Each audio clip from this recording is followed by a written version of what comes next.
Despite a respite in load shedding, Joburg residents are still frequently left in the dark. City Power tweets a list of suburbs experiencing blackouts every single day, with aging infrastructure and theft to blame. The question is, why isn't the infrastructure being maintained and protected properly? Masego Rahlaga tried to find out and joins us now live. So what exactly are they saying is the problem, Masego? Why do we have so many power cuts? Well, Shahan, it goes back to what you said earlier in terms of the maintenance of the infrastructure. So they say this is why there are planned cuts. So the planned cuts have to do with the fact that they are maintaining the infrastructure. They're getting rid of what they call old infrastructure that was there during apartheid. They're getting rid of that infrastructure and putting in new infrastructure, and that is why there would be planned outages. So you would find that if, for instance, in a certain suburb, you find out that in the area that you live in, there is an alert that power would be out between 9 a.m. and 5 p.m. That would be the reason why, because they're trying to replace all the old infrastructure with the new one. When it comes to the unplanned power cuts, that is actually a challenge that the city, City Power has admitted it has, and that has to do with vandalism and the theft of its cables, for instance.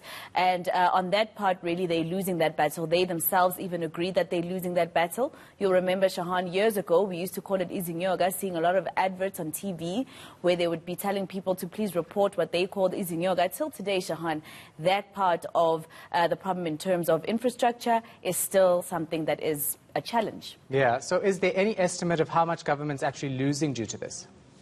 Well, Shahan, I did ask this question, of course, because, as you know, we've been told a lot of times that the reason why the cables would be stolen is because of some of the scraps that it would have, so that the people who resell it are able to get like your 75 rand per cable.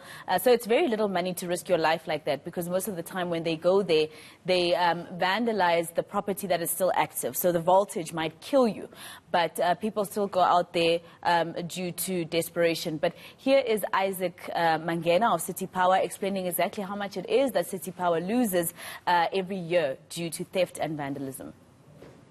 We are losing about 2 billion rands annually due to non-technical losses, which will include vandalism and theft of the infrastructure. That's a lot of money, as you can imagine, money that we can actually reinvest into the infrastructure to ensure that we provide electricity to the people of the city of Johannesburg.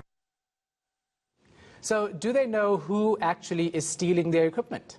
That's the big question, Shahan. I mean, I actually even asked, we've all heard the term, people doing things from inside the office. So I asked Isaac Mangena exactly where these people would know where to get some of these cables. Most of the time, they are situated in an open felt, Shahan, where you would never even think that there is a cable running there and an active cable that is supplying electricity to any suburb in Johannesburg. But these people find those cables. They are able to locate exactly where it is. Even if it's a huge open field, they'll be able to locate exactly where the cable is. So I did ask Isaac Mangena if he thinks perhaps it's an inside job, and here's his answer. In fact, we don't rule out the fact that some of the people that are targeting or vandalizing our equipment could be the very same people that are working for City Power. Remember, most of the work that is done at City Power is done by the external contractors. These are not the people that work for City Power on a full-time basis. These are coming through in terms of contractors. And we've picked that, our security guys internally have actually picked that, and they're working to ensure that we screen everyone that is coming as a contractor. So, Masego, I have to call the city of Johannesburg out, because I tried getting them to come on this show to answer for what's happening, and we were told, hold on, I'm still waiting, so we'll see. Thanks for that, Masego Rahlaga. Thanks.